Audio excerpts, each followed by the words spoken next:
Alrighty. Thank you, ladies and gentlemen. Welcome back to the Red and Black Wrestling, to the Red and Black Podcast. I am joined by a very special guest, Zachary Caldwell, who, for those who may not know, just recently won the New York State Championships at 190 pounds. First of all, congratulations, and thank you so much for taking time out of your busy schedule to come and join us on our show. We truly appreciate it. Um, I know that you guys, Red Raiders, had a very packed, event-filled schedule, um, and you guys showed out for New York this year. You guys really did. And for those who also may not know, St. Francis went back to back in Team New York State titles, um, with Griffin LaPlante also capturing state gold, and a few other teammates securing podium finishes as well. Um, like I said, thank you so much for coming on the show. It's awesome. No problem, man. Thank you for having me. Of course, anytime. Let's get right into it. Famous question on this show that we ask pretty much everyone who comes on. You know, everyone kind of gets into the sport of wrestling for different reasons. Everyone kind of gets introduced, whether by friends or family, if it was a sibling who kind of started off the sport for us, or whether it was you who took the dive for the family to kind of start the wrestling tradition. How did you get your foot in the water for wrestling? How did you get introduced to the sport? Man, it's actually a pretty funny story. My older brother Matthew was always a bigger kid. So he was always a heavier kid, and my parents tried to find every way for him to lose weight. So they put him into wrestling, and because they went to an open house one day and met the wrestling coach, the youth coach at the time. I was in 5th grade when this happened. So they signed my brother up, and they're like, might as well sign up me. I was unbelievably angry. I didn't do it. I felt my parents were forcing me to do it. But then once I started wrestling, man, I loved it. I had an amazing time. A bunch of my buddies were there. And so, like, all those football kids I was playing football with were wrestling during the winter. So it wasn't hard to get adjusted to. And then eventually, how long into your wrestling journey did you stumble upon the KD6 club, and lead you into the Zachary Caldwell we know today?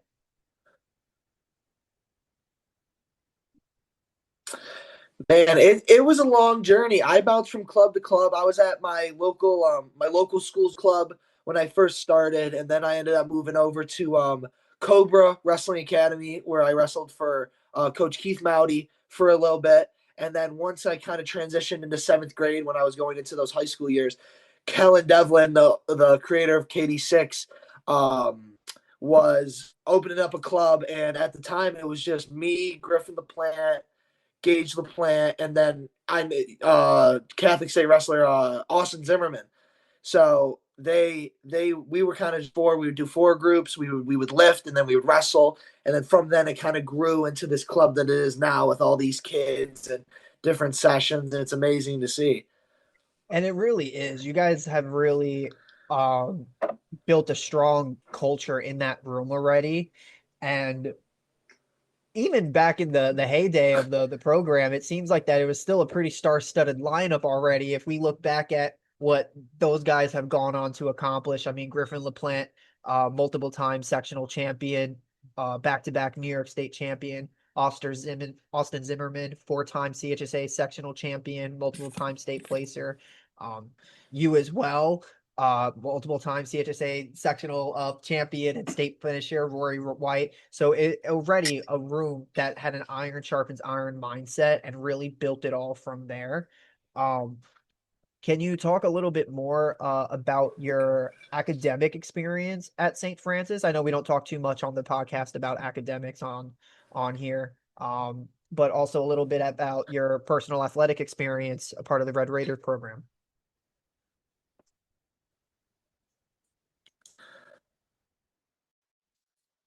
I mean, it's been absolutely amazing at St. Francis. I have no complaint.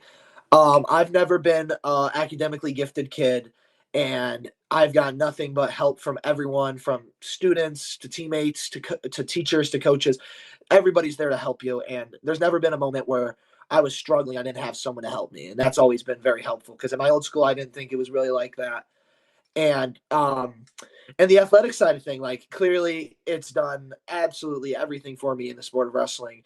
With all the kids we bring into for partners for me and these coaches that are phenomenal. We have All Americans, NCAA All Americans. We have starters on Division One lineups. Like that's the kind of guys we bring in to be our coaches. And there's so many different styles between those guys that kind of crafted, like kind of made me who I am as a wrestler, which is amazing. And um like you mentioned, such an amazing staff to have in the room as well. I mean, even just recently, Coach Catcherbone, his son Cameron becoming a Division One All-American, fifth in their program history to accomplish something like that. Like guys accomplishing history pretty much everywhere you guys go. And it's truly Yeah. beautiful. Kind of see where it all started and where it's going is great. And it's only up from here. I mean, we're barely scratching the surface, it seems. Yeah, man, it's amazing. It's awesome to see. Like I've known Kat since I was a little kid. I've known Cam forever, and I'm best friends with Tanner. I hang out with Tanner every day. Like seeing him, like someone that I know so close, to be there and become NCAA All American is just amazing to see. It's great, and it gives me like the drive to be able to do the same thing. Yeah, and I remember because my brothers and I were watching the NCAA's back home on Mattcast. For some who may not know, because apparently we were talking to some buddies at home. Some people don't know what Mattcast is. Um, it's where you broadcast like all 8 mats of like the tournament that's going on. So we were trying to catch up with Cam and all Yeah, the other guys that we were trying to keep an eye on the tournament. And he had some great matches. Like he had some dogfight wins, yeah, and like he was in just about hmm every match. Like yeah. it was a great tournament for him. Amazing tournament. And speaking of amazing tournaments, I mean, let's take it a few weeks back. You had an amazing run yourself. Um, let's talk about it. I mean, your first 2 matches, I mean, you pretty much walked through your opponents. I believe there was like a tech and a pin in your first opening bouts. And then your semifinals, you have a dogfight win. Um, absolute, like I said, dogfight, grind it out with an overtime takedown, slick little drag, get behind the hip, and just completely spike for the takedown. Amazing. Talk to the people at home who may not have been able to catch that match as it happened. Walk us through what was going on in your head a little bit. You know, you're back in the state semifinals. It's your senior year. You know, it's your last shot. You know, realistically, it's the moment that a lot of seniors go through. It's your last shot. You cannot lose, right? Like that's the thought that goes in everyone's heads. Like it is all or nothing. Um, you toe the line, the whistle blows. What's going on in Zachary Caldwell's head? I mean, there wasn't a thing in the world that would have stopped me from winning that match. There, like things happen back and forth. He took me down. I took him down first. He took me down. I was little on my back foot, which I tend to do, but I try not to. But I just kind of I went out there and I went and I attacked and I got a good attack on him. Then after the attack, I sat on my back foot. He got a good shot in on me.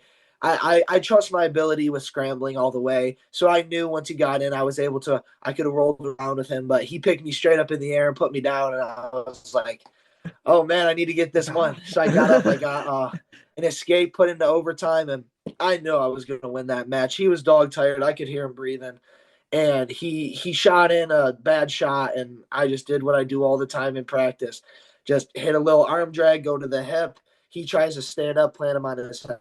That's just I've practiced that probably a million times, and I've been in that scenario probably 100 times in matches. So that wasn't anything new for me. That wasn't a new kind of adversity. I've been through that, and especially with the St. Francis schedule going all around the country, having these hard matches every single weekend. It wasn't a place that I wasn't at all year. I had multiple overtime matches with some of the best guys in the country, and that's kind of like how I got into that overtime match and knowing that I could win it. And it definitely showed how comfortable you were in that position because like you just ripped it. Like once that position was there, it was like even in an overtime, once you enter the overtime period, it was like a switch was flipped. Like, oh, this is like even though like some people would kind of get to the pressure of like, oh crap, this is kind of like overtime, like gotta take it. Like some people would take it easy a little bit, maybe be a bit more cautious. You were just like no, I'm gonna get the takedown here. It's just a matter of when I'm gonna score. And as soon as he got in on Yeah. that shot, like you said, like clockwork, like practice, it was just Yeah. getting back to that position and finishing. And then you're back in the state finals. Those lights, man, they're shining down bright. They're on Yes. Zachary Caldwell.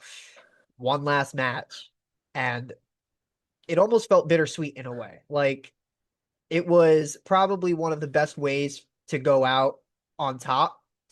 And that Yes. ending Of shot to course. get that takedown on the edge was probably one of my favorite takedowns of the weekend. It was such a nasty catch that ankle, and then you just climbed up, snatched that for the edge on the takedown. Let's run that back for the people at home. Um, let's break down actually.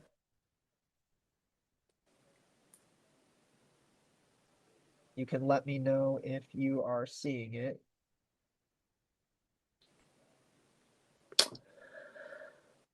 It's getting somewhere. I'm waiting for it to pop up. Oh yeah, there I am. Yep. There you are. There I If you am. could, let's break down your state finals match. All right, I'm ready.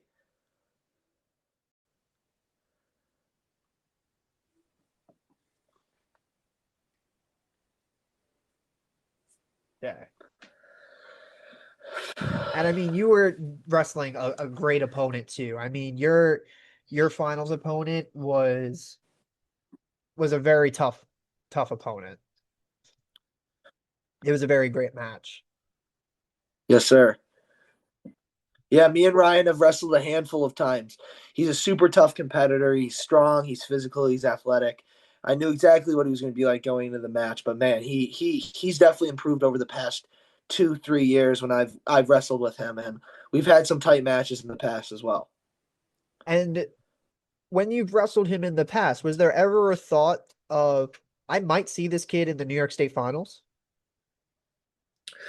My sophomore year, I wrestled him in the state quarters, and it was a tough match. He was a little bit more of a loose cannon back then, and now he really honed in his skills. And when I saw that probably going into this, when I started making 190, I was like, I think Ryan Brown's going to be the kid I'm going to have to wrestle for to win a state championship. And it's all respect to Ryan Brown. He's an amazing competitor. He's a great guy as well. And I give all the credit to him. He gave me a hell of a match. And immediately you've been getting to your hand fight in this match. I mean, you already got in on his legs once. And for people at home, I would probably Yeah, keep an eye out on that type of shot, as you've heard me say before we started to review the match. Um, yeah, because that would probably be something to keep an eye out for as this match goes into yeah. later in the match. Yeah, he has a strong hand fight, man. I knew to get in his head, I kind of got to match that hand fight. So he's good at bullying kids. That's how he got to the state finals. That's how he went undefeated this season. He just bullied kids at neutral, Right. punched their headbutt them, get in their head, and I knew he was going to go out there and do that, and I was ready for it. And he's really working this overhook too, really trying to slow you down, slow your hand fight, Mm-hmm. slow your pace down. Because even though you're at 190, you don't move for 190. You get your feet moving, you get your hands moving, and a lot of guys they want to slow that down. Which is what he's looking to do here, and he's been doing Yeah, pretty well so far. I mean, like you said, he's a very strong guy. He manages to bulldoze a lot of his opponents, so definitely going to look at using that strength.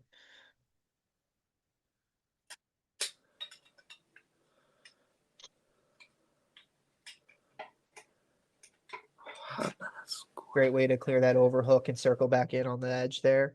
Looking to get a stall point out of yeah. you, and you recognize that position, get back in the center. Yeah, I had a feeling all along that's kind of how they wanted to win this match was try and get me hit for stalling, kind of run at me a little bit, try and use his athleticism to get angles on me to push me out of bounds. And I knew he wasn't going to pick bottom on me because he knew I would reverse him and maybe get back points on it. So I knew their goal in this match wasn't to take me down. It was to neutralize me and get that 1 point from the stall call and win the match. Right, and then try and just like minimize the scrambling, minimize the shots, and kind of just slow down the match, ride out the clock, like get on the leg, stalemate, get on the leg, stalemate, like just slow down the pace of the match and wind down the clock. Like you said, get the stall point, um, slow you down, that type of stuff. And right there again, I mean, like I said, a lot of great edge wrestling in this match. Both of you guys looking to get back into the center, and the reattacks are really on point here. Yeah.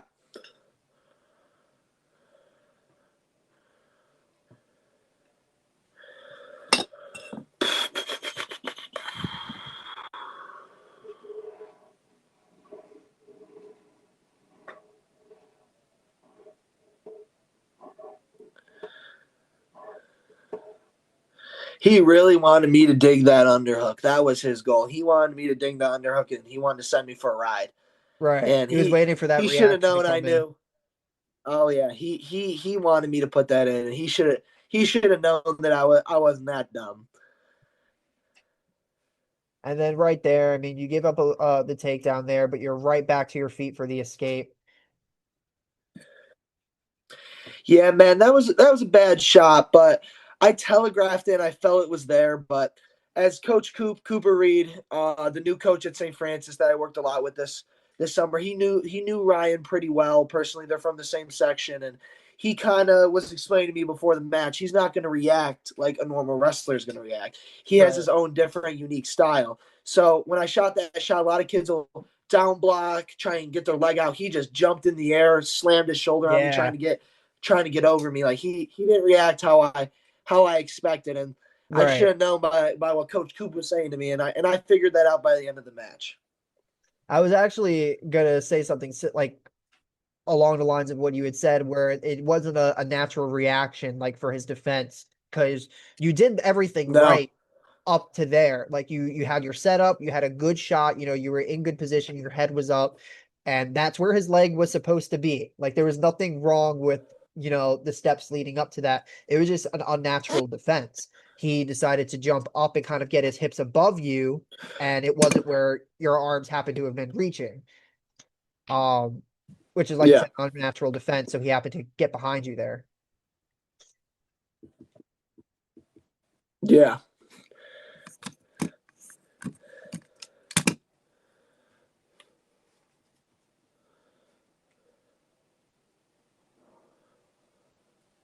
And I don't know, I kind of like the singlet.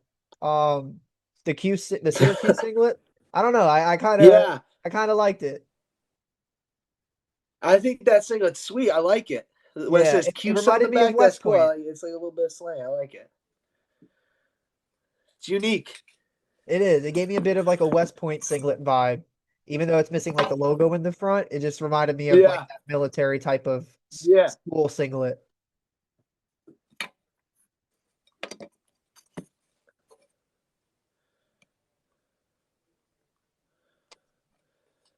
Nothing beats having that red and black though. I mean, just saying, just saying. Not one thing. Those beautiful, not chrome, those red shiny Nike St. Francis singlets. Nothing can beat those. It's so The ones that clean, we all wore dude. in the It's so finals. nice. And like when I got to sneak peek the gear for you guys this year, and this is what I was talking about, ladies and gentlemen. I'm gonna shut up real quick. That right there, and I mean, this isn't Maury, but we're gonna rewind it here. Look at how we get back there. Right it to a low single, reattack, back to that arm drag, back to that low single. Start working up the knee, secure the hip, get the takedown on the edge. I mean, it's putting a smile back on my face already. little unorthodox, but it little unorthodox. But if it's there, it's there. Thankfully, he was able to continue. He was healthy enough to continue. He chose to continue wrestling the match. Um, and then from here, there's, I believe, seconds left.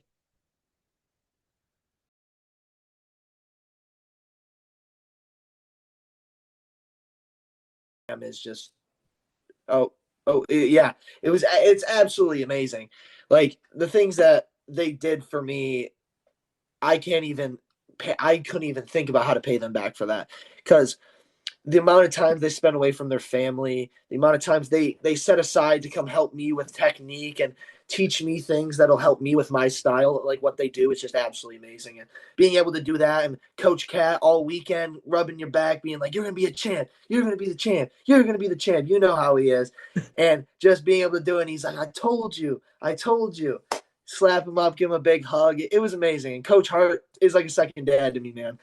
I've known him since I was 11 years old, and he's always been the one that's like, "I'm gonna make you great. I'm gonna make you great." And it's amazing to see like that. It's great to see their hard work pay off through me, which is amazing. And I know how happy they are and how happy their families are that they were able to have another state champ for them. Like you said, it's really a beautiful thing because, and for you to recognize, at your age, not that a lot of people your age are not respective of their coaches and the work that they put in, but the fact that you and your teammates are able to recognize the sacrifices that your coaches make to be able to just be there to watch you guys achieve those moments, to put in the work with you guys.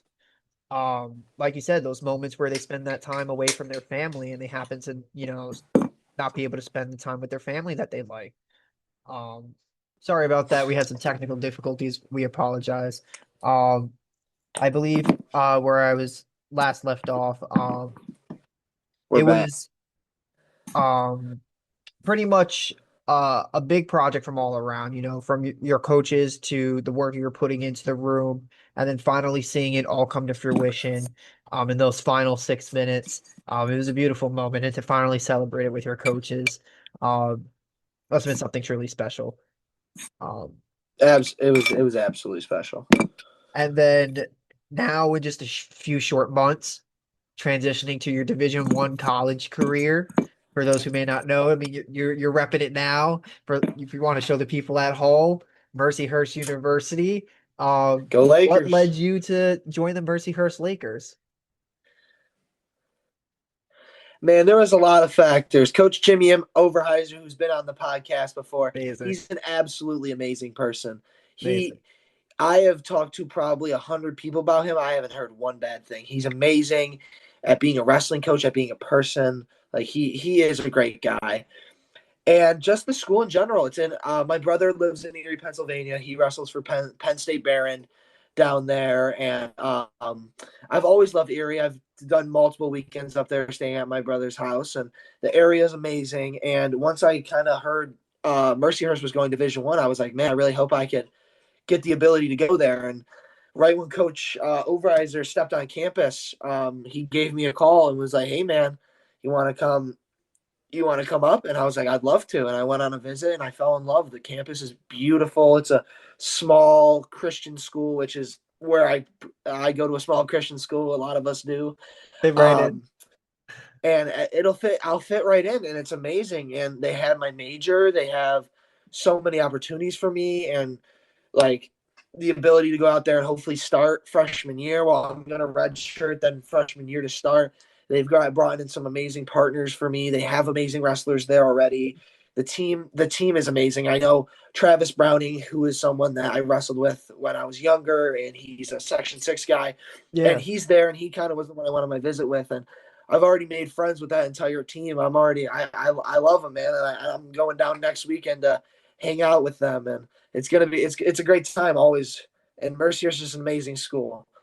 And what will you be majoring in while you're there? Or you said right? So I'm doing their 4-in-1 program for my master's degree in special education. Sweet. Yes, I do. Yep. Sweet.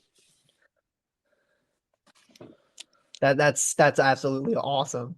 Um, and for those who may also not know, there's actually going to be another CHSA wrestler who will be joining you on the Mercyhurst Lakers program. Not a Red Raider, actually a Friar. Brett Crawford will also be Yep. joining you at Mercyhurst University. Tell us a little bit about how Yes. exciting that is to be able to go from having someone from a different team to now a teammate and a Division 1 program like that. It's actually pretty exciting.